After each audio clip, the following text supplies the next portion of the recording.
ఎల్బీనగర్ నియోజకవర్గం గడ్డి అన్నారంలో వెలసిన శ్రీ భక్త హనుమాన్ ఆలయంలో గడచిన 100 వారాలుగా ప్రతి మంగళవారం నిర్వహిస్తున్న హనుమాన్ చాలీసా పఠన కార్యక్రమం ఈ మంగళవారం ప్రత్యేకంగా నిర్వహించబడింది. ఈ సందర్భంగా వందలాది మంది భక్తులు ఆలయ ప్రాంగణంలో ఒకచోట చేరి సామూహికంగా హనుమాన్ చాలీసాను పఠించారు. భక్తి శ్రద్ధలతో నిండిన ఈ కార్యక్రమం ఆలయ పరిసరాలను శుభప్రదమైన వాతావరణంతో నింపింది. ఈ కార్యక్రమంపై మాట్లాడిన లింగాల ప్రకాష్ లింగం గౌడ్, లింగాల వేణుగోపాల్లు, మొదట 5 భక్తులతో ఈ పఠన కార్యక్రమాన్ని ప్రారంభించాము. కాలక్రమంలో భక్తుల సంఖ్య పెరిగి ప్రస్తుతం ప్రతి మంగళవారం సుమారు 300 మంది హనుమాన్ చాలీసాను పఠిస్తున్నారు అని తెలిపారు. ఈ ఆలయం మహిమ గల దేవాలయంగా భక్తుల నమ్మకాన్ని సంతరించుకుందని, ఇక్కడ ప్రార్థించిన వారు కోరిన కోరికలు తీరుతాయని విశ్వాసం వ్యక్తం చేశారు. నిర్మాణం చేపట్టాలని ఆలయ కమిటీ నిర్ణయించిందని తెలిపారు.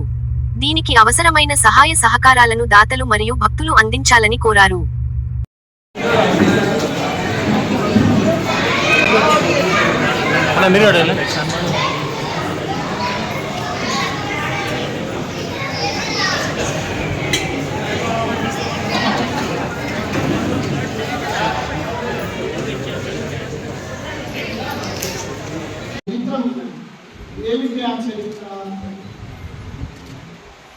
బాగా శనివారం రోజు కానీ మంగళవారం రోజు కానీ ఉదయం పూట స్వామివారికి అభిషేకం చేసేటప్పుడు మన చిహ్నాలు కనిపిస్తాయి. ఏమిటి ఆ చిహ్నాలు? శంఖము, చక్రము, స్వామివారి యొక్క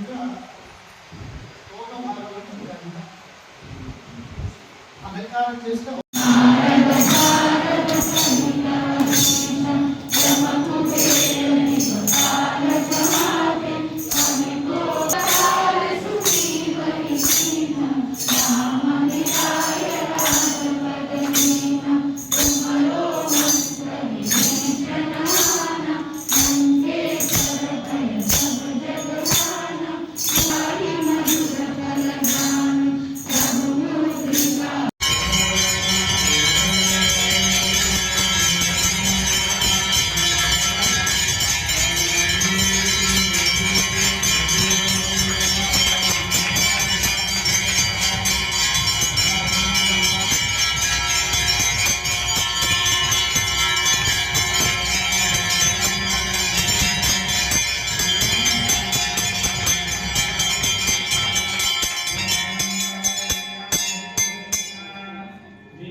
హనుమాన్ చాలీసా ప్రతి మంగళవారం నడపడం చేస్తున్నారు.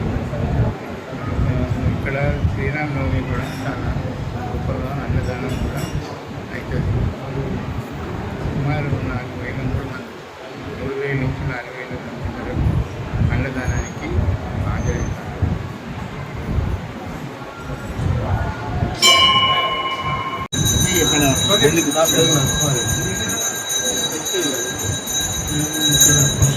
సంపూర్ణంగా లేదు. అటువంటిది ఇంకనే అది కూడా అక్కడ అమ్మకం కూడా ఇంకనే మీద రేకులు నడిపించారు. తర్వాత ఈ వర్షం పడుతుంది. ఏం చేయమని చెప్పి ఏ సంవత్సరం అది 1980 50 సంవత్సరాలు కింద మాట. నేను లింగాల వేణుగోపాల్ని, ఇక్కడ ఈ గుడిలో కార్యవర్గ సభ్యుల్ని. ఈ గుడి స్థాపించి సుమారు 50 సంవత్సరాలు దాటింది.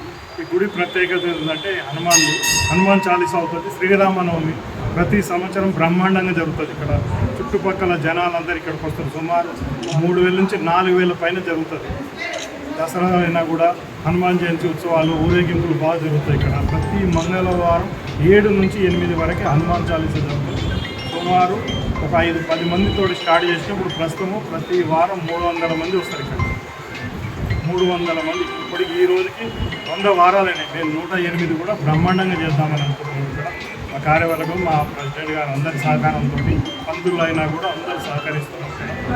గుడికి మేము అతి త్వరలో ఇక ఎంట్రన్స్ కూడా కట్టాలని ఒక ప్రపోజల్ ఉంది. దానికి మీ అందరి సహకారం కావాలి. ఇక్కడ మేమందరం కూడా సహశక్తులా కష్టపడుతున్నాం. ప్రతి కార్యవర్గ సభ్యుడు కూడా ఏది లేకుండా, ఎవరి లాలచి లేకుండా కూడా అందరం కట్టుబడిగా చేస్తున్నాం. కష్టపడి ఎవరు ఒక రూపాయి ఆశపడకుండా గుడిని, దీనికోసం మేము అందరం తాపేతనే పడుతున్నాం. మీరు కూడా మిమ్మల్ని మా గుడికి సహకరించాలని మా యొక్క ప్రార్థన.